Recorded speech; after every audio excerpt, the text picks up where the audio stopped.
Já estamos chegando com o programa Mega Profissionais. Vem aí o Prêmio Mega Profissionais 2022, a festa mais aguardada do ano. E se você quer concorrer ao prêmio, tem um sonho de participar do evento, a 24ª edição será realizada dia 30 de novembro. A grande festa, isso mesmo. Vamos ter a grande festa tão esperada nos últimos anos, né? Devido à pandemia, nós ficamos ano passado sem fazer a festa do prêmio, embora o prêmio não deixou de acontecer.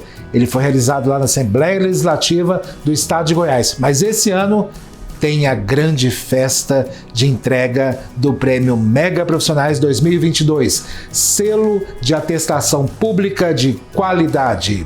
Vale a pena, hein? Corre, faz a sua inscrição, os últimos dias agora, para vocês concorrerem ao Prêmio Mega Profissionais 2022. E no programa de hoje nós vamos ter as seguintes atrações. Confira comigo. Daqui a pouco eu vou falar para vocês o que é o direito de família e sucessões e quando que você vai precisar dele. E daqui a pouco eu vou contar para vocês um pouco da história da Equalize Eventos, aqui no novo quadro do programa Mega Profissionais, que é Pioneiros do Estado de Goiás. E daqui a pouquinho nós vamos falar sobre esofagite, para você evitar esse problema. E ali é um sonho originalmente da minha mãe, que queria ter uma clínica onde existissem todas as especialidades da odontologia. Já deu para perceber que o programa está imperdível, como sempre. Conteúdo de qualidade, pensando em vocês. Claro que contamos sempre com a sua participação e a sua presença. Nós vamos para um pequeno intervalo e voltamos rapidinho. E eu, se eu fosse você, não saia daí. Eu volto já já, depois do nosso intervalo. Profissionais, a premiação de maior credibilidade do Centro-Oeste, com repercussão nacional nos principais veículos de comunicação. Mega Assessoria Comunicação, da pessoa do jornalista Tancredo Simão aqui presente, confere ao Silvio Santos do Prêmio Mega. O Tancredo Simão amavelmente vem até aqui o nosso estúdio e me trazer o programa. Quero agradecer à Rede Mega de Comunicação.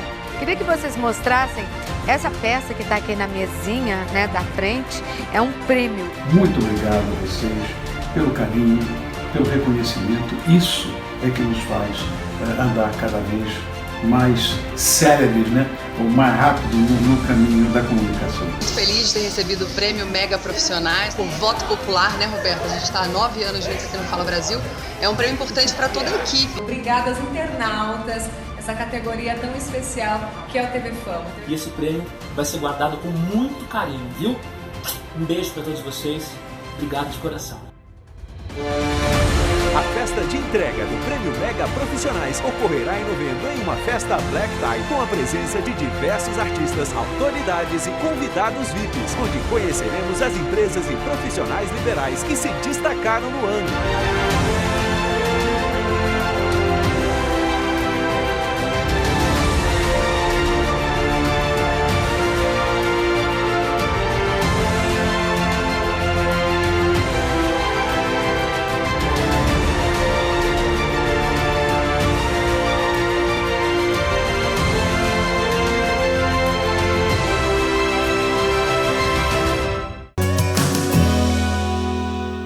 Já estamos de volta e agora recebendo a advogada doutora Vanessa Fernandes, que aliás vai nos explicar um pouquinho mais sobre direito de família e sucessões, que eu acho o próprio nome muito complexo, muito pesado, né? Mas ela vai com certeza nos passar toda a sua bagagem que ela possui, nós já conhecemos, grande repercussão nas redes sociais, grande respeitabilidade pelos seus clientes e indicação de outros profissionais da área, o que eu acho mais difícil ainda, mas ela já possui isso. Doutora, seja bem-vinda ao programa Mega Profissionais. Tudo bem com você? Tudo bem, é uma honra estar aqui hoje. Doutora, direito de família e sucessões. O nome é pesado, né? Eu sei que está ligado à questão de herança, falecimento, óbito, não é isso? Isso. Eu diria que o direito de família e sucessões, ele abarca tudo que tem família. Todas as relações familiares envolvem o direito de família e sucessões. O que diferencia é que um está envolvendo a questão familiar ali de casamento, divórcio, guarda de filhos, o outro envolve tudo que é herança. Essa é a diferença. Sucessão é herança E família é as outras áreas. São 2 ramos diferentes. São 2 ramos diferentes, mas que estão interligados entre si. Agora, a questão do direito de família, que também não é nada fácil, né? Porque, igual, por exemplo, separação, questão de guarda de filhos, pensão alimentícia, você também mexe com isso? Que tá todo mundo aí gritando sobre isso, artistas, né, que estão com problemas sérios nessa área. Sim, essa área eu diria que é uma das mais difíceis de tratar.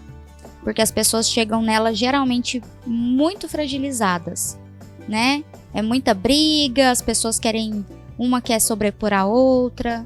Aliás, eu diria que não tem uma área do direito de família e sucessões que não tem isso. Mas a ação de alimentos, a questão principal é que ela envolve crianças. É uma área mais delicada por esse motivo. Sim, sim. E a questão de violência doméstica, não, né? Você não entra nessa área. Sim, entra porque hoje em dia já tem violências domésticas detectadas dentro de processos judiciais. Então, por exemplo, tem homens, vamos falar assim porque tem a Lei Maria da Penha, tem homens que utilizam de violência psicológica e patrimonial dentro de processo judicial, ocultando bens na hora da separação, ocultando a renda para não pagar uma pensão justa aos filhos. Isso sempre teve, doutora? Sempre teve. E agora, o Conselho Nacional de Justiça fixou um protocolo para que os juízes passem a detectar esse tipo de violência dentro dos processos e pode condenar agora o homem. Vou dar um exemplo de um caso do escritório, que o homem é advogado e ele entrou com 9 processos contra a mulher. 9. Mulher e os filhos. Mas por quê? O que aconteceu? Ele não quer pagar pensão, ele não quer partilhar os bens e ele, como ele é advogado e ele tem essa facilidade, né? Ele saiu entrando com um processo atrás do outro. Pegamos todos esses processos, isso é considerado violência psicológica, além da patrimonial. E delegacia. Ele agora pode responder por processos criminais também. Ele tentou se precaver, né, ali entrando antes com as ações e na verdade acabou gerando provas contra ele mesmo. Exatamente. Eu digo que um advogado nunca deve advogar em causa própria num processo de família, porque ali não pensa com a razão. A razão fica de lado. A gente tem que pensar com a razão na hora de um processo. E nesse caso, esse exemplo, nitidamente o homem está agindo com o emocional dele. E, aliás, indenizações também, de uma certa forma, a pessoa vai muito pela emoção, né? Muito. E ali quer fazer uma coisa, depois arrepende tanto, né, de ter desfeito algumas situações para complicação da vida do advogado. Exatamente. Então, assim, as pessoas, a questão do direito de família e sucessões, ela é nitidamente emocional. As pessoas chegam no escritório muito fragilizadas em todos os sentidos. Alguém que acabou de morrer, o luto de um divórcio, um luto de uma separação de filhos com os pais, é uma briga para fazer valer um direito de guarda, de estar com o filho, não consegue estar com o filho, um abandono de um pai com o filho, uma mãe com o filho também tem, um pai que não paga pensão, uma mãe que não paga pensão. Uma mãe que não paga pensão? Tem, e vai presa. Mas uma mãe paga pensão? Quando é que uma mãe paga pensão? Quando a criança mora ou com os avós, ou a criança mora com o pai. Tem muitos casos que a criança, o pai e a mãe largam a criança com um avô ou uma avó. E aí a avó tem direito de entrar na justiça para receber a pensão ali dos 2 genitores. E o que as pessoas não sabem é que o direito de família ele não é só briga na justiça. Existe a parte que dá para resolver em cartório. Existe a parte de prevenir problemas. A pessoa pode prevenir, por exemplo, famílias que têm um patrimônio considerável e querem resguardar, às vezes, um filho que cuidou dele enquanto ele estava no hospital. Ele vai lá e pode fazer um planejamento sucessório, que é um planejamento de como essa herança vai ficar quando ele morrer. Mas seria testamento isso? Não é só testamento, existe hoje testamento, holding, doação. Então não é só o testamento é um dos instrumentos de planejamento sucessório. Mas hoje existem meios, inclusive, mais fáceis de fazer uma sucessão do que o testamento. Porque, por exemplo, uma holding evita que o inventário seja feito. Você não precisa. Famílias que têm holding patrimonial, que é uma empresa para gerir o patrimônio, não precisam fazer inventário. Porém, se você deixa um testamento, a família é obrigada a entrar com 2 ações. Às vezes a pessoa sabe que um testamento tem 2 ações, não só inventário. Tem que entrar com uma ação para abrir o testamento. Quem abre um testamento é um juiz. Agora, recentemente, que foi liberado que esse tipo de questão possa ser resolvido em cartório. Mas ainda é muito novo, então ainda está, estão discutindo, na verdade, essa possibilidade. Então, para entrar na justiça, quando tem testamento, não é só inventário. Tem que entrar com uma ação para abrir o testamento e descobrir o que tem ali. Toda vez que a gente ouve a palavra ação, a gente ouve essa demanda judicial, ela vem associada intimamente, pelo menos no público leigo, que uma demanda judicial vem acompanhada de um desgaste, de uma briga, de algo muito desconfortável ali. E todo mundo tenta evitar. Às vezes até nós cometemos alguns erros, e cabe aqui um alerta, né? Nós cometemos alguns erros de não buscar orientação do advogado para tentar evitar esse litígio, essa briga, essa discussão, esse mal-estar. Ao não procurar um advogado, nós abrimos mão de alguns direitos e podemos entrar em processos ainda piores. Né? Porque tem prazos, né? É igual, por exemplo, muita gente não sabe às vezes disso, né? Quando uma pessoa morre, tem que fazer o inventário e tem prazos isso. Muita gente, não, foi muito traumático, é muito ruim, eu não quero nem falar sobre isso. E aí vai perdendo os prazos, né? Aí depois vem as questões legais, a pessoa arrepende. Mas eu não sabia, né? Não, tem que saber que tem prazos e tem que buscar orientação de um advogado. É necessário isso, né? É super necessário em todas as esferas. Vai casar? Contrate um advogado e faça um pacto antinupcial. Você evita tanto desgaste num possível divórcio, porque lá você pode dispor sobre bens que já eram do casal antes. Você pode fazer um regime de bens próprio, por exemplo. A casa do casal, que o casal adquirir, vai ser de ambos, mas os carros serão de cada um. Será a separação total de bens dos carros. A casa será comunhão parcial de bens. Mas isso não é só mais indicado quando a pessoa tem muitos bens? Não. Você pode dispor antes de ter os bens. Você já coloca lá no papel como que vai ser. Pode colocar até questões, às vezes, sobre os filhos. Mas tem que analisar cada caso, porque não é qualquer questão sobre filhos que pode ir para um pacto antinupcial. Mas você pode colocar sobre questão de até animais. Então, assim, num divórcio, porque eu penso que não custa nada a gente ser prevenido. A gente está num mundo hoje que a gente não sabe o dia de amanhã. Vai casar? Por que não? Eu acho que a gente tem que entrar o casamento, ele é uma sociedade. E é uma sociedade, eu diria, que mais importante de qualquer outra. Você vai estar ali com a pessoa todos os dias. Dentro de casa, no trabalho, a pessoa vai saber tudo da sua vida. É um compartilhamento de vida total. Então não custa nada você sentar e dispor em papel. Muita gente fala assim, porque tem casar. O casamento já pensando em terminar. Não, eu acho que não é isso. Eu acho que isso é você ter alinhamento com a pessoa que você está casando, é você ter planejamento com a pessoa que você está casando, porque ali você planeja. Exatamente. E assim, outra questão muito interessante que vem surgindo nos pactos é a disposição da cláusula de fidelidade.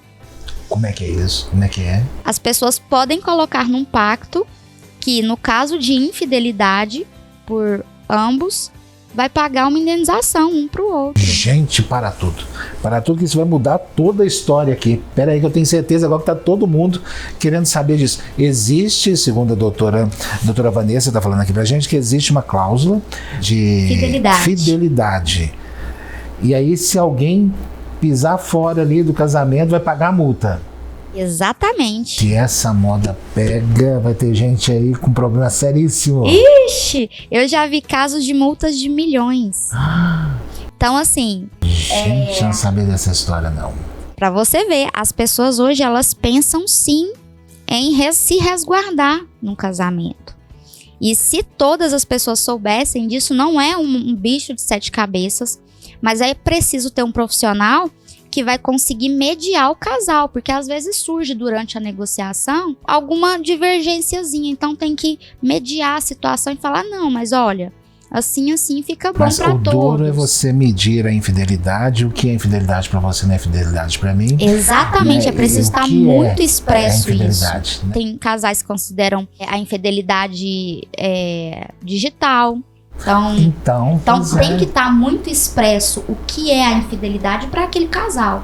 Nós precisamos voltar nesse assunto, conversar mais sobre. Aliás, um comentário me chamou muita atenção uma vez, a produção que me passou, que uma das suas clientes, né, chegou e falou: olha, eu achei que ela era muito doce, né, porque eu vi ela nas redes sociais, achei que ela era muito tranquila, mas quando eu fui conversar com ela era muito brava. Você engana as pessoas, né? A primeiro momento você engana as pessoas, né, que você é tranquila e tudo, que você vai pegar leve, mas a verdade é que o contrário que impera mais, né? Que você é mais brava, né? Eu não diria nem que eu sou brava. Eu sei impor as coisas. Então eu sempre soube me impor. Muitas pessoas me julgam, por exemplo, numa audiência, numa reunião. Nossa, a cara dela novinha.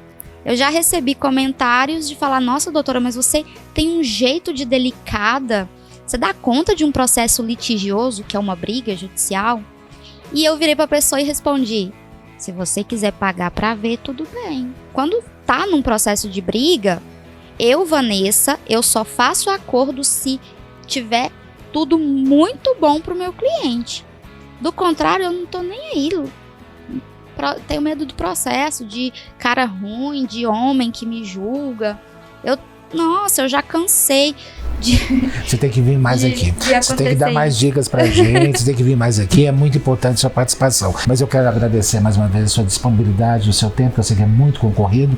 E também eu sei de questões pessoais, que você escolheu a advocacia por questões pessoais, de vivência pessoal. Isso, né? eu escolhi a advocacia de direito de família e sucessões porque eu já passei por tudo isso.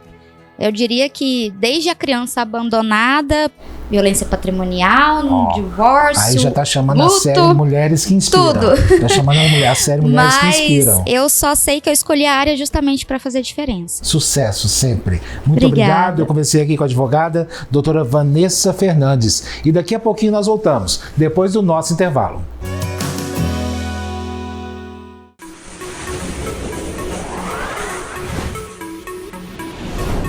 Mega Web TV, a TV que valoriza você. Já estamos de volta e agora nós vamos iniciar um quadro que eu tenho certeza absoluta todos vocês vão gostar muito de saber, porque se trata de história. E nós temos que realmente valorizar a história de grandes profissionais. E a partir de hoje o programa Mega Profissionais vai falar dos profissionais que fizeram e fazem sucesso na área de eventos. Uma área que foi muito, muito prejudicada e atingida, assim como várias outras, né? Mas a área de eventos em especial sofreu muito com a pandemia, que nós estamos já no finalzinho dela, em nome de Jesus e graças a Deus, estamos passando por tudo isso. Mas hoje nós vamos conhecer um pouquinho mais de uma empresa que trabalha com som e iluminação no estado de Goiás e também fora do estado de Goiás, que é a Equalize Eventos. Eu estou recebendo aqui o DJ Jefferson Lawson, que está me dando o prazer da sua presença aqui no programa. Tudo bem com você, Jefferson? Tudo ótimo, Tancredo. Obrigado por essa oportunidade. Por estar mostrando as empresas pioneiras que realmente passaram por essa pandemia, que não foi um momento fácil pra gente. Difícil. Né? E por você estar abrindo esse espaço, que é muito importante. Seu programa que tem um grande conhecimento com o público goiano, que também já é pioneiro, né? Diga-se de passagem. Então, pra gente é muito importante esse bate-papo para poder estar mostrando às pessoas a importância de ter continuado, né? De não ter desistido. Você sabe qual a sensação que eu tenho, às vezes, de voltar a conviver com as pessoas? Nós ficamos muitos anos, aliás, foi muitos anos mesmo, foi 2 anos que nós ficamos praticamente com Skype. E os eventos praticamente desapareceram, sumiram, né? A Equalize tem quantos anos já? A Equalize tem 14 anos de mercado. Eu tenho 17 como profissional DJ e a Equalize tem 14 anos. Você vê, uma pessoa que está acostumada a mexer com eventos, com festa, né? Praticamente a gente sabe que investe com festa, final de semana não existe para a pessoa, né? Porque ali ela está trabalhando no final de semana, né? E raramente ela consegue descansar no domingo. Quando não tem uma desmontagem ou tem outro evento, né? Como é que foi essa realidade para você? É diferente, né? Geralmente quando você conversa com um profissional de evento, você vai reparar que ele é muito acelerado. É o tempo todo conversando porque ele tem que estar o tempo todo ativo. O evento ele é ao vivo, é diferente de um programa gravado. Então se tiver algum problema, você tem que estar pronto para resolver naquele momento.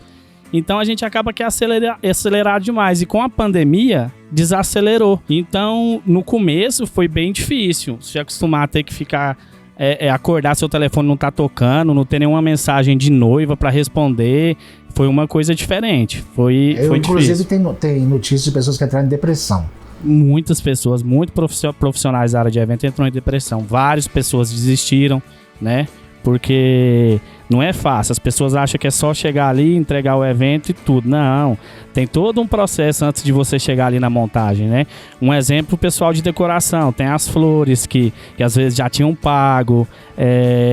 Os profissionais que você demora a achar profissional do ramo. Como que eu posso explicar? Profissional técnico de luz. É difícil achar um técnico de luz em Goiânia. Então, quem já tinha, beleza. Depois da pandemia, sumiu. E o profissional que não arrumou outro trabalho, ele tá cobrando muito caro. E é certo, ele é profissional. Então, acabou que foi toda uma mudança na nossa área. Não foi só a questão de ter parado. A volta também foi difícil. E tá sendo difícil até hoje. Muita gente também tem relatado essa questão, né? Muita gente tem falado, inclusive nas redes sociais. Fazer eventos agora ficou caro demais. Ficou impossível demais, porque tá tudo muito caro, tá tudo muito surreal, né? As pessoas começaram a mencionar muito isso, né? Eu parei e pensei um pouquinho, falei, gente, 2 anos e meio praticamente sem fazer festa. 2 anos e meio tem inflação. Então é claro que os valores não vão ser igual àqueles, né? Você citou flores aí, por exemplo, né? Nós tivemos vários outros casos de problemas climáticos aí, que muita gente perdeu as flores, aí acaba elevando o preço também muito da decoração, né? Eu acredito que também seja um pouco disso. Sim. Né? Que o mercado também aumentou, os valores aumentaram. Você quer um exemplo? Todas as noivas que já tinham um contrato fechado com a gente, eu não cobrei a mais, eu não mudei o meu valor, eu mantive o valor. Ou seja, os profissionais aumentaram. O técnico de luz que às vezes cobrava 200, hoje é 400, chega a 600 reais. O frete... 3 vezes mais caro. O frete que era 200, hoje já não é mais 200, hoje é 400 para ir.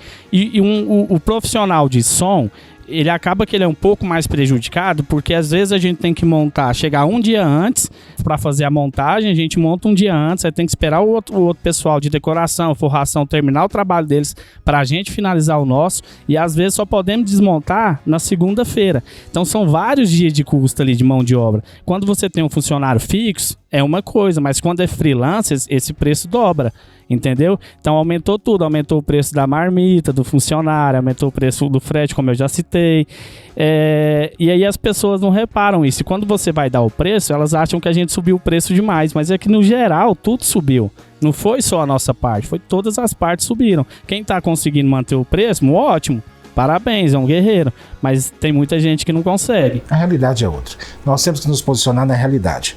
Não adianta a gente querer ficar hoje no presente querendo viver fatos do passado. Isso não existe, né? Então a realidade é essa, nós temos que conviver com ela. Vai fazer festa quem pode fazer festa, quem não pode vai economizar um pouco, igual sempre foi. A gente economiza ali, quando pode a gente vai e faz aquela festa que a gente gostaria de fazer, né?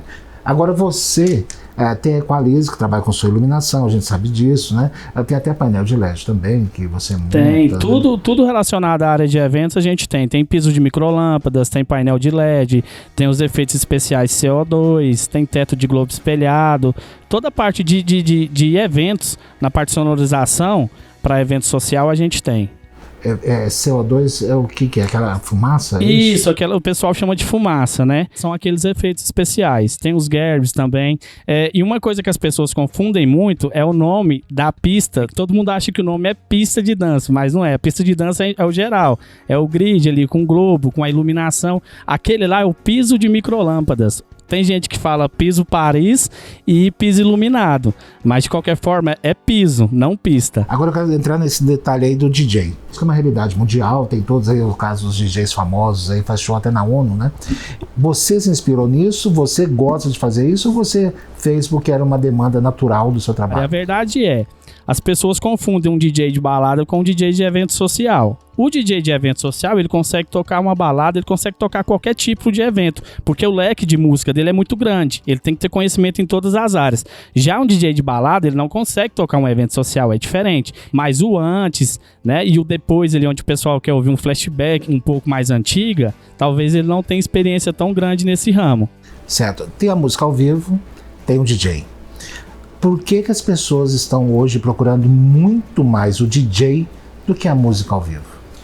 Os dois são importantes, eu vou citar como casamento, tá? Os dois são muito importantes para o casamento. Só que tem bandas que ela toca muito tempo o mesmo estilo musical. Então quem tá ali na pista acaba que enjoa. E o DJ não, ele toca todo o estilo musical. Eu, por exemplo, quando eu olho para a pista, se eu abrir a pista com house e tiver um monte de senhorzinho na pista, rapidamente eu vou mudar pro flashback. Não tem por que eu ficar tocando house se não tem nenhum jovem ali. Então a banda não, ela vai com o repertório pronto. Aí muitas das vezes ela segue aquele repertório até o final. É onde que as pessoas acabam optando pelo DJ. Até a questão de valores, eu acho até que o DJ precisava ser mais valorizado. Sim, né? Até porque hoje em dia é difícil achar DJ para evento social.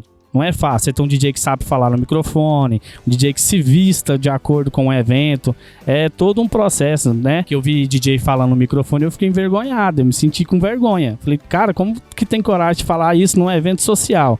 Essas palavras. Eu tomo muito cuidado com o tipo de música que eu vou tocar e o que eu vou falar no microfone. Até porque a minha função é tocar música boa, não ficar falando. É isso que eu ia falar agora. Eu não sabia que o DJ falava ao microfone. Porque ele tem que tocar música. Animar a pista, né? Vamos, galera, joga pra cima, quer ser o Alok, na verdade, né? Tá. Mas é diferente. Tem que saber o que vai falar e a hora que se deve falar. Não é sair abaixando a música e toda hora... Sabe uma coisa que eu acho interessante? Joga pra cima, tentando animar. Uma coisa que eu acho interessante no trabalho do Jefferson, eu quero até dividir isso com você. As pessoas sentem muita confiança quando vão conversar ou contratar ele. Isso é relatado por várias pessoas, eu inclusive dou um testemunho pessoal. E quando você vai conversando com ele, você vai sentindo uma credibilidade, uma confiança. E aí você contrata tranquilamente, né? E claro que as noivas, principalmente, né? Elas têm que saber com qual profissional que elas estão lidando. E essa facilidade, você se deve realmente aos anos de prática que já possui ou uma formação específica? Aos anos e a busca do conhecimento. Eu sempre me inspirei em pessoas melhores que eu. Sempre busquei conhecimento em pessoas melhores que eu. Não sei se eu posso citar o nome, mas eu tenho um DJ como referência em Goiânia que é o Rodrigo Melo. Para mim é um dos melhores. Eu sempre procurei me desenvolver através do trabalho dele. Quando eu saí do evento infantil pra balada, eu queria tocar o meu estilo. Eu baixava uma música legal ali, eu falava, não, hoje eu vou tocar esse estilo. Já não funciona mais assim. Hoje eu toco o que o cliente quer ouvir. Quando eu sento numa reunião para tratar de música com o meu cliente, eu falo, ó, esquece os outros. A festa é sua. É isso que eu tento passar pro cliente. Muitos DJs querem tocar as músicas que eles gostam. Se eu for tocar as músicas que eu gosto, a noiva vai ouvir música modão do início até o fim, só modão. Pouca gente sabe, mas há 30 anos atrás eu era cerimonial. E é o que aconteceu rapidamente, só citar esse exemplo, esse gancho que você me passou aí. Tinha uma festa, era de um grupo evangélico, de pessoas evangélicas, né? E foi contratado um DJ. E aí, de repente, no meio da festa, o DJ resolve colocar um funk lá meio pesado e tudo. E era só pessoas evangélicas ali, né? Não era nem cristãos, eram evangélicos mesmo, né? E aí o pessoal ficou assim, sem entender. Falou, o que está acontecendo aqui? A dona da festa veio desesperada. Falou, quem mandou você tocar isso? Não, foi porque as meninas ali pediram para mim tocar. Falei, não, tira isso, pelo amor de Deus. Nós não combinamos isso, né? Então, são situações que isso custa muito caro para a imagem do evento em si, né? Isso que você está citando acontece muito em 15 anos. Na reunião, quando você conversa mãe, aniversariante e o DJ, é proibido qualquer tipo de funk pesado. Mas na hora da festa, vira uma bagunça entre mãe, DJ e filha. Por quê? As amigas da aniversariante querem ouvir só funk proibido. E a mãe não quer. Eu, particularmente, não gosto de tocar em 15 anos. Eu deixo isso claro pro cliente. Eu só toco 15 anos se for o último caso. Justamente por conta disso. Porque eu preocupo muito com o senhorzinho que tá sentado lá na ponta que não tá acostumado com esse tipo de música, né? E muitas vezes a amiga da aniversariante não tem coragem de tocar a música na casa dela, quer tocar a música na festa da amiga dela. Porque não vai sobrar para amiga dela. O bom senso é sempre bem-vindo em todas as situações. A conversa está muito boa e eu sei que ela vai render outras vindas suas aqui ao programa. Sim. Espero que você retorne o mais breve possível e possamos continuar fazendo menção à área de eventos, que é, pelo menos no estado de Goiás, é uma das áreas também respeitadas em todo o Brasil. né? Todo o Brasil respeita profissionais de eventos do estado de Goiás. Pouca gente sabe. Vocês vão saber aqui, nesse quadro. Obrigado, Jefferson, mais uma vez pela sua presença. Eu que agradeço. Muito obrigado por você ter aberto esse espaço para o pessoal da área de eventos, que traga mais pessoas da área. E parabéns pela iniciativa, viu? Boa sorte aí com o programa, que já está todo mundo já conhece, todo mundo já sabe que é um grande programa. E parabéns pelo seu trabalho, Tancredo. 19 anos no ar, 19 anos de sucesso. E nós voltamos já, depois do nosso intervalo. E é claro, espero que você não saia daí. Mega News Online. Informação com credibilidade. As principais notícias do Brasil e do mundo em um portal exclusivamente jornalístico. 24 horas no ar. Mega News Online. Aqui na Mega Web TV. Já estamos de volta e agora nós vamos falar sobre esofagite. O nosso convidado é o professor Dr. Carlos Machado, que é médico, especialista em medicina preventiva e nefrologista. Tudo bem, doutor? Seja bem-vindo ao programa Mega Profissionais. O senhor fala de São Paulo, né? Isso, eu estou aqui em São Paulo, capital, obrigado pelo convite. E é bom a gente falar sobre prevenção, né? Então, as pessoas têm que sempre pensar assim, é muito bom não ficar doente. Ah, com certeza. Infelizmente, aqui no Ocidente, nós não temos essa cultura, nós temos mais a cultura do tratamento, né? E não da prevenção. Mas nós vamos aqui tentando e aprendendo, né, com os nossos erros, né? Principalmente depois da pandemia, nós já ficamos muito alertas com possíveis doenças que nós vamos ali enfrentar, né? É verdade, é verdade. Esofagite, doutor. Por favor, o senhor que é professor pode nos esclarecer o que vem a ser esofagite. A esofagite é uma queimadura, entre aspas, né? Fica machucado o esôfago. O esôfago é o tubo que liga a nossa garganta ao estômago. A pele do esôfago é como a pele da boca, é muito sensível a queimaduras. Por exemplo, você põe uma batata quente na boca, queima logo, né? O esôfago sofre queimaduras por alguma coisa que você colocou e engoliu muito quente. Ou um produto químico, bebida alcoólica, coisas desse tipo. Mas a maioria dos casos de esofagite são consequência de uma gastrite que não está sendo tratada. A boca do estômago é como se fosse um anel bem fechado para não deixar voltar o ácido clorídrico que o estômago fabrica para digerir a comida. Mas se você tem uma gastrite, você tem mais ácido, queima essa boquinha do estômago, esse anel musculoso, e aí começa a falhar. Então, essa boca não fecha direito. Aí você tem uma doença chamada gastrite, refluxo gastroesofágico, queimando a pele do esôfago todo, dando queimadura, pode queimar a corda vocal, dando rouquidão, tosse e pigarro. Tem muita gente que tem gastrite com refluxo com esofagite e nunca reclamou disso, porque a única queixa que a pessoa tinha era tosse, pigarro, rouquidão. E aí foi no médico e o médico falou, não, você tem uma gastrite causando refluxo e queimadura no esôfago. Então a causa da doença é sempre mais importante. O diagnóstico de uma doença feito corretamente permite que você vá atrás da origem. Você tem que tratar a causa e nunca o problema. E isso é um erro que muita gente faz. Quando você tem gastrite, você toma algum remédio porque aquilo incomoda demais. Mas ninguém fala do medicamento para controlar a esofagite. Existe tratamento? E como é esse tratamento?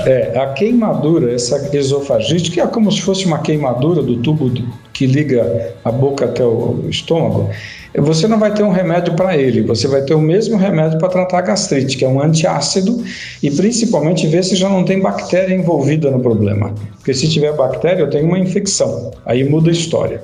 E quem tem gastrite é como se fosse alguém que tem pele mais clara. Até a luz do sol, num dia nublado, queima.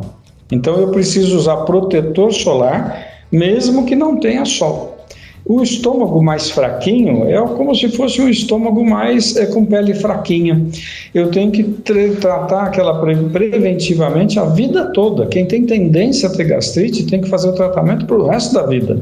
E o remédio para tratar o estômago vai diminuir aquela acidez também, vai diminuir também essa queimadura, mas não existe um remédio específico para a esofagite. Existem alguns antiácidos locais, né? Parece aquele líquido branco que muita gente toma, que ele vai passar e aliviar, mas eu tenho que tratar a causa. A causa é sempre ligada ao estômago na maioria das vezes.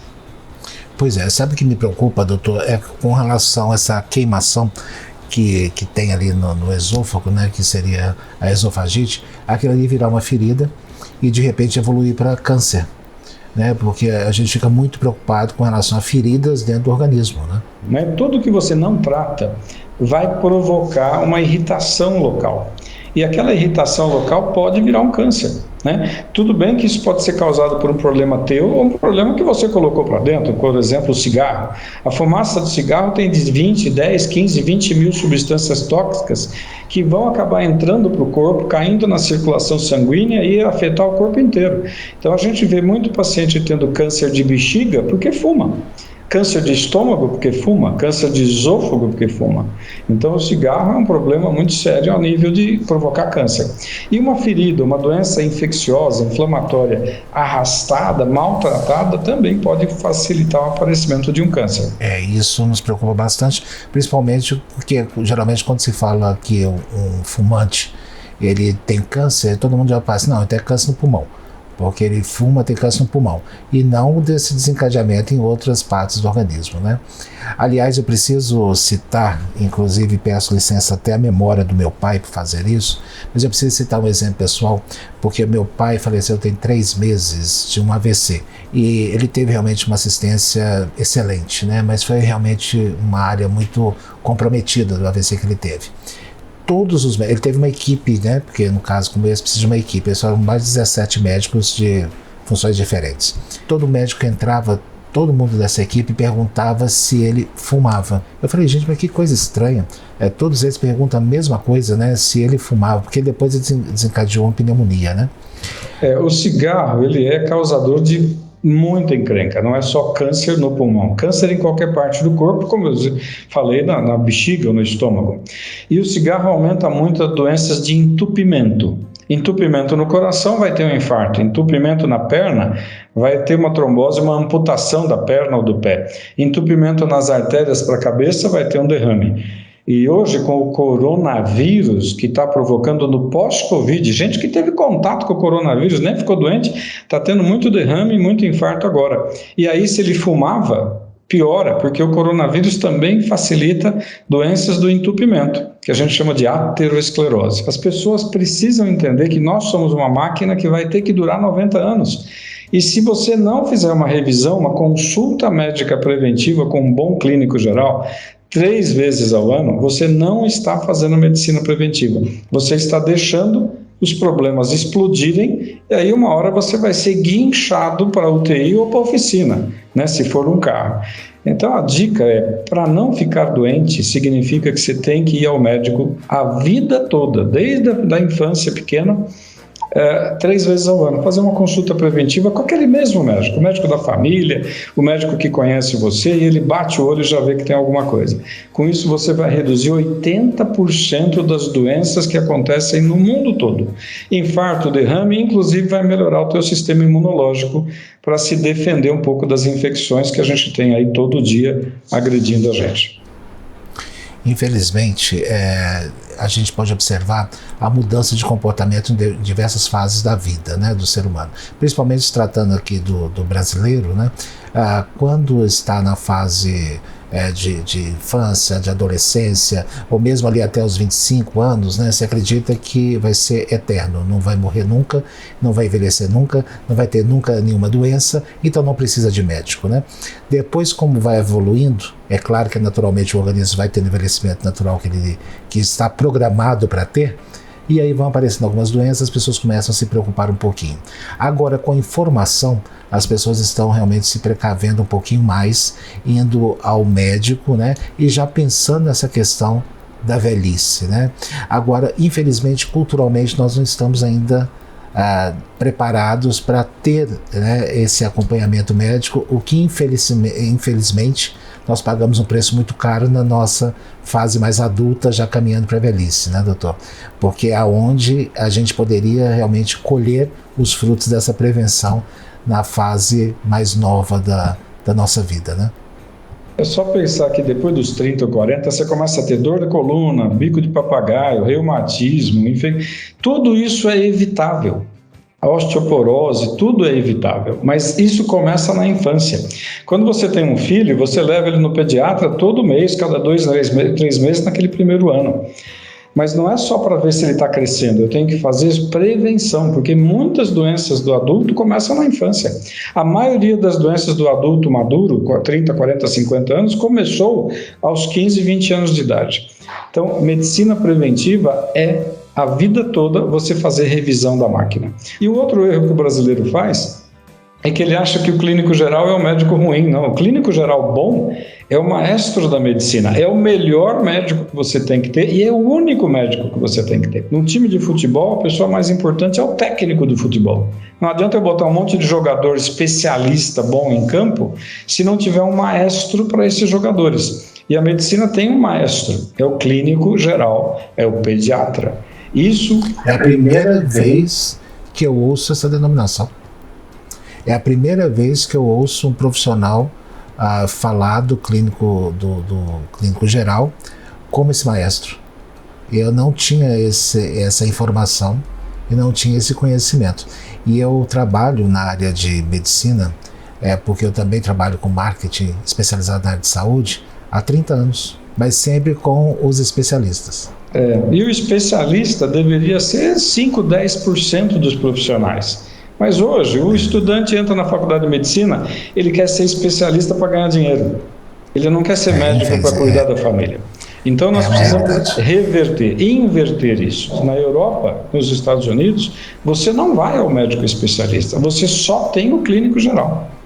O especialista é algo que fica nas minhas costas para eu chamar se for necessário. É óbvio que eu também posso ser um bom clínico geral e ter título de algumas especialidades. Eu sou professor de nefrologia, eu tenho professor especialista em terapia intensiva, professor especialista em administração hospitalar, mas antes de tudo isso eu fiz saúde pública e clínica geral. É esse médico que está fazendo falta no Brasil, é esse médico que atende a você e não te encaminha para 5 outros. Hoje o médico vai te atender, ele manda você para mais 5. Aí o que acontece se você tiver 5 pessoas na tua cozinha fazendo comida? Vai virar uma bagunça na cozinha. O que acontece se você tiver 5 indivíduos fazendo o almoço? Vai queimar, vai salgar, não dá certo. Né? Por isso que nunca tem um maestro, um apenas. Eu preciso voltar a conversar com o senhor outras vezes. Adorei a sua informação. É uma pena que televisão passa tão rápido o tempo, né? É verdade. Mas eu gostaria de conversar com o senhor outras vezes.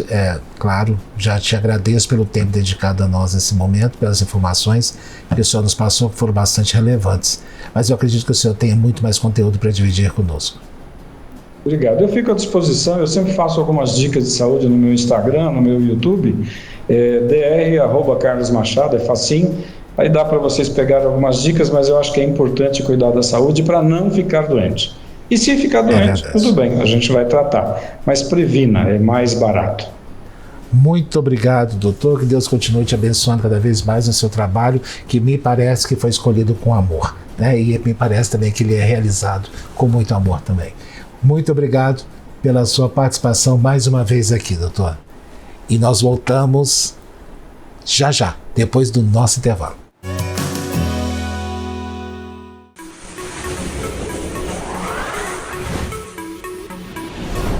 Mega Web TV, a TV que valoriza você. Já estamos de volta com o programa e agora nós vamos conhecer um pouquinho mais da Clínica Luz Saúde Integrada, que chamou muita atenção dos nossos internautas, muita gente querendo saber um pouquinho mais, e é claro que já não é de hoje essa repercussão. E o programa Mega Profissionais agora vai trazer para vocês detalhes, inclusive eu já quero falar de uma experiência pessoal. Todo mundo sabe que eu tenho pavor e medo de odontólogo. Falou que é dentista, eu já tenho medo. Falou que eu tenho que ir no dentista, eu tenho mais pavor ainda. Principalmente quando eu sento no consultório e já começo a associar ali imagens que me causaram pânico na infância, né? E eu fui na Clínica Luz, eu fui conhecer. A gente sempre quer saber, né? O que as pessoas estão falando demais, que repercussão é essa. Eu quero saber qual o diferencial. A primeira coisa que eu entrei lá, primeiro que eu não identifiquei clínica de odontologia. Eu não consegui achar aqueles elementos que me faziam tanto pavor, né? E eu comecei a me sentir muito bem ali dentro, né? Na verdade, parecia mais um café ali, porque eles têm nós vamos mostrar daqui a pouco para vocês as imagens. Eles têm uma área lá, uma área verde, que eu achei muito interessante.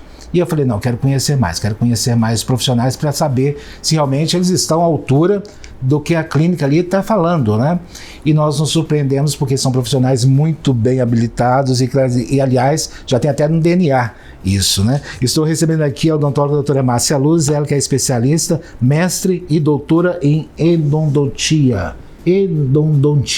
O nome é difícil, assim como também é muito doloroso esse tratamento que a senhora faz, né, doutora? Não. Obrigada, né, pela oportunidade.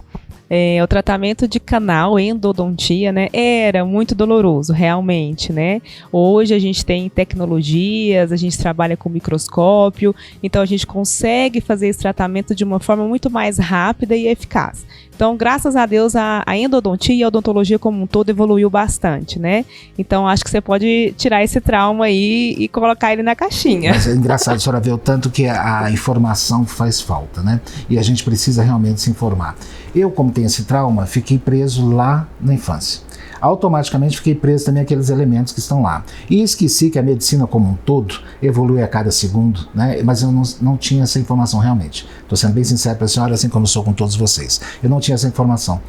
Que o processo estava menos dolorido e menos demorado, né? Agora, a complexidade dele é que não mudou, né? Não, a complexidade continua a mesma, só que agora a gente tem domínio dela, porque a gente tem exames 3D, que antigamente não tinha, tem o microscópio, que nos dá uma visão muito ampliada, né? Então, por isso, a gente consegue ter uma assertividade nesse tratamento, torná-lo menos doloroso e com um tempo muito menor. Pois é. Vamos criar coragem, né, doutora? Vamos, por favor. Não quero que você faça canal, né? Mas se você precisar, vá sem medo. Pois é. Doutora, qual que é o segredo que tem ali na clínica que eu consegui identificar? Eu me senti bem, muito bem lá, e não me senti numa clínica odontológica. Qual que é o segredo de vocês manter? Porque a senhora, na verdade, tem DNA de odontologia. Isso, a Clínica Luz existe naquele lugar desde 1998. Meus pais antes disso atuavam em outro lugar, né? E ali é um sonho originalmente da minha mãe, que queria ter uma clínica onde existissem todas as especialidades da odontologia. Nessa época eu estava na graduação ainda, estudava odontologia. Depois eu me formei e vim para Goiânia com esse sentimento de que eu queria promover uma saúde integrada, porque eu acredito muito nisso, né? E tive experiências para acreditar nisso também. Tanto é que você chega lá, a porta está sempre aberta, em contato com o jardim, nós temos a música ambiente, enfim. Então esse foi o objetivo, né? E eu fico feliz de saber que você que tem medo sentiu tudo isso lá, porque esse sempre foi o nosso objetivo. Agora, para manutenção daquilo também deve dar um trabalho danado, né? A gente preza pela qualidade, né, de atendimento, de acolhimento dos nossos pacientes. Isso tem um investimento, eu falo que o bem-estar do nosso paciente é nossa prioridade. Então a gente investe no nosso jardim, a gente investe na nossa equipe, a gente investe em tecnologia, e isso faz parte, né? Acho que a gente que objetiva é oferecer o melhor, né? A gente tem que cuidar disso, dos mínimos detalhes. A gente tem uma equipe de odontopediatria excepcional, eu falo que odontopediatria tem que ter o dom, tem que gostar. E eu procuro parceiras, né, e amigas para estarem comigo nessa área eu falo que é Luz Kids. Então a gente está sempre acolhendo os nossos pequenos também. Doutora, mas deve ser difícil demais, né? É pra você acomodar uma criança ali numa cadeira de dentista e ela ficar quietinha ali. Mas elas ficam, porque eu falo que são princesas, né? As dentistas lá que mexem com as crianças são princesas. Então elas vão todas fantasiadas e tal, então os meninos gostam de brincar. É muito legal. Olha isso. Tem que ter o dom, né? Tem que ter paciência e gostar. E as mães ficam encantadas. A minha filha trata lá, né? Então não posso... Mas peraí, sua filha é neném? Nenenzinha. A criança tem que ir ao dentista desde quando nasce o primeiro dentinho. Doutora, mas que desafio esse, hein? Esse é um desafio. É um desafio. Agora, eu vi também que tem um espaço luz lá dentro da clínica. Aquilo é o quê? É radiografias? É isso que vocês fazem? É, o Estúdio Luz, né? Isso, a gente tem o Estúdio Luz, que é o local a gente fotografa os pacientes, a gente convida os pacientes para deixarem o depoimento lá, né? É o paciente que fica à vontade, a gente deixa, ele vai lá e conta a experiência dele no nosso estúdio e também fotografamos, né? O antes, o depois, até para mostrar para o paciente o que ele conquistou lá no tratamento dele. Realmente vocês estão de parabéns, né? O espaço conseguiu passar a mensagem que a senhora está ali agora relatando, né? E o que eu acho mais importante é que se você precisar explicar com muitos detalhes a sua proposta em um determinado espaço, significa que você não está conseguindo passar a mensagem do seu espaço.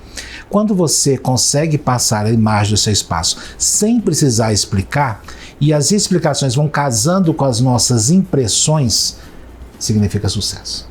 Significa que vocês conseguiram ali o que vocês o que vocês planejaram.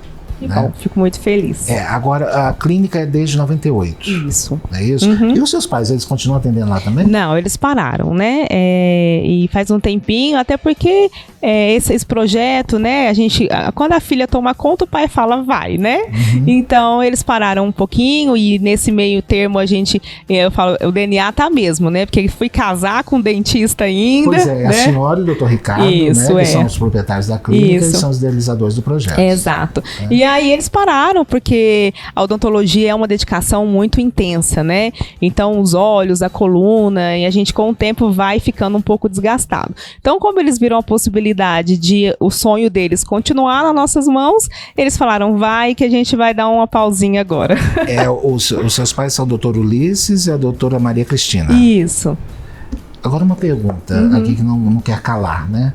Não tinha muita cobrança em cima de você, né? Nossa, muita cobrança. Mas você é filha única? Não, eu tenho um irmão. Não, ele é tatuador. Pensa. Olha aí. Nossa, mas a cobrança ficou toda em cima de você. A maior cobrança é minha mesmo, né? Mas eu fiz odontologia, não foi por pressão, não foi por nada. Eu gostava da área da saúde, sempre gostei, né? E pensei na medicina também. Mas aí comecei a odontologia, me apaixonei e falei, não, vou seguir. E sempre gostei da docência também, né? Queria ser jornalista também. Sabe essas coisas de adolescente? E acho que me identifiquei muito no jornalismo, né? Na comunicação com a docência. Então, acho que ficou um casamento perfeito. A odontologia, a docência. Mas a senhora dá aula ainda? Sim. Uhum. A senhora está dando aula em qual instituição? Vocês podem falar aqui? Não sei, né? Acho que sim. Eu ministro aula na graduação, então ensino as pessoas a se tornarem dentistas, né? Na Faculdade União de Goiáses. Na verdade, universidade já, né, que é em Trindade, e só que o meu caminho foi um pouco inverso, porque eu comecei na pós-graduação. Então, nós estamos no Instituto Kennedy de pós-graduação desde 2009, ensinando dentistas a se tornarem especialistas em canal. Então, meu Deus do céu. É isso. Mas você é muito nova para ter essa bagagem toda, não é muito nova, né? Só a cara. Nossa, que isso, não. Mas deve ter estudado muito, né? Se esforçado muito. A senhora formou em São Paulo, não foi em isso? Uberaba. Em Uberaba. Na Uniub. Meus pais que formaram em São Paulo. Formaram em São Paulo. E meu esposo também formou em Uberaba. E Uberaba, mas vocês conheceram lá? Não, conhecemos aqui em Goiânia. Destino, Ele é 5 anos mais velho que eu, né? Então não tinha nem como estudar junto. Mas que coisa, hein? Nada é por acaso. Nada é por acaso. E graças a Deus aí estão ajudando muitas pessoas, porque a saúde bucal, ela vem em primeiro lugar, né? Porque é por aqui que entra todas as bactérias, tudo aquilo que vai fazer mal pra gente, né? E aquilo que a gente sempre falou muito aqui no programa, né? Nós temos que tomar cuidado da saúde como um todo, do indivíduo como um todo, né? E realmente a boca ali é a porta de entrada, né? Recentemente até começou a existir, né? A especialidade de odontologia hospitalar. Então, hoje é necessário ter um dentista dentro de uma UTI, por exemplo, dentro do hospital, porque se sabe, por exemplo, que uma infecção endodôntica, uma infecção do canal, que muitas vezes ela é assintomática, pode vir a levar um paciente a morrer de bacteremia. Então, lá na clínica a gente tem um protocolo do paciente fazer uma tomografia, que é um exame 3D, de todos os dentes que foram tratados endodonticamente, mesmo que não exista sintoma. Porque a gente está prevenindo algum problema que ele possa ter, caso infelizmente ele tenha que ser internado, alguma coisa assim. Então, realmente, a saúde da boca, ela influencia em tudo, e que bom que isso está sendo divulgado, né? E se tornou até uma especialidade aí legalizada. Eu não sabia que tinha realmente essa especialidade é bem nova. Agora em hospitais, né? Isso. Precisa ter mais em UTI. Para auxiliar, né? Para cuidar daquele paciente realmente como um todo. Porque o paciente é entubado, por exemplo, aquela bactéria da boca entrou, né? Então, precisa ter esse cuidado com o paciente. Infelizmente, nós acompanhamos na mídia, inclusive, várias repercussões negativas, né?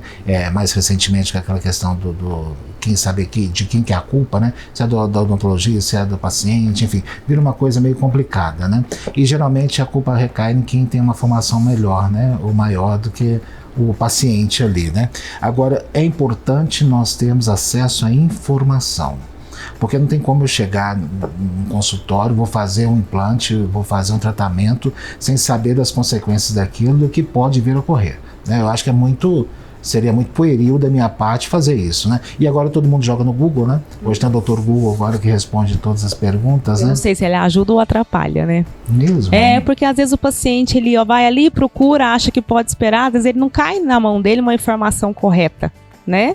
Então aí às vezes ele tira o entendimento dele e caminha. Vários pacientes chegam com dúvidas e às vezes com formações, né? Com informações, não é isso. Eu falo, não é bem assim, né? Porque ali tá um pedaço da informação que você tem que saber. Além disso, às vezes é só o profissional que pode te falar. E muitas vezes a gente tá numa mudança, né? Conduta. O paciente que vai na nossa clínica, ele não é atendido sem fazer fazer as radiografias antes, porque a gente entende que a gente precisa avaliar o paciente tanto clinicamente como com a radiografia. E tem paciente que fala, mas tem consultório que não pede. Pois é, na Clínica Luz a gente só faz a consulta inicial com as radiografias, porque isso faz parte. Existem cáries, existem lesões endodônticas que a gente não vê se não for no raio-x, né? E aí tem paciente às vezes que acha ruim, porque quer agilidade, em outros consultórios não se pede. Esse é um diferencial que a gente tenta manter, porque a gente quer ir contra mesmo, a gente quer mudar essa forma de atendimento. Infelizmente a gente quer resultados rápidos mesmo. A gente quer transformações milagrosas. E quanto mais rápido, melhor, né? Só que a gente esquece realmente da saúde, e ainda bem que a gente tem o profissional, que a gente tem que respeitá-lo, né? A gente não pode só impor a nossa vontade, seria um absurdo isso, não estuda tantos anos para chegar e falar uma coisa errada pra gente, né? O doutor Ricardo, ele também é especialista em endodontia, não? Não, o doutor Ricardo, ele é especialista em implante, ortodontia, o aparelho invisível, que está tão em moda, né? E em reabilitação. Queria saber mais sobre esse assunto, até vou deixar o convite aqui, viu, doutor Ricardo? O senhor que está nos assistindo, com certeza, essa entrevista, se puder vir até o programa e explicar um pouquinho mais pra gente, será muito bem-vindo aqui, e foi um prazer receber a senhora. Obrigada, aqui conosco. prazer foi meu. Tomara que a senhora volte mais vezes. Deveria ter feito jornalismo, fala muito bem, tem uma facilidade muito grande de transmitir, né? Por isso é professora. Mas eu gostaria que a senhora voltasse aqui outras vezes, tá? Pra gente conversar mais. Com certeza, obrigada. Tá? Foi um prazer conversar com a senhora. E o programa Mega Profissionais está chegando ao final. Muito obrigado pelo seu carinho, pela sua audiência. Continue a manter contato conosco e, é claro, contamos sempre com as suas sugestões de pauta. Estamos aqui juntos, semana que vem, se Deus quiser. Tchau, gente.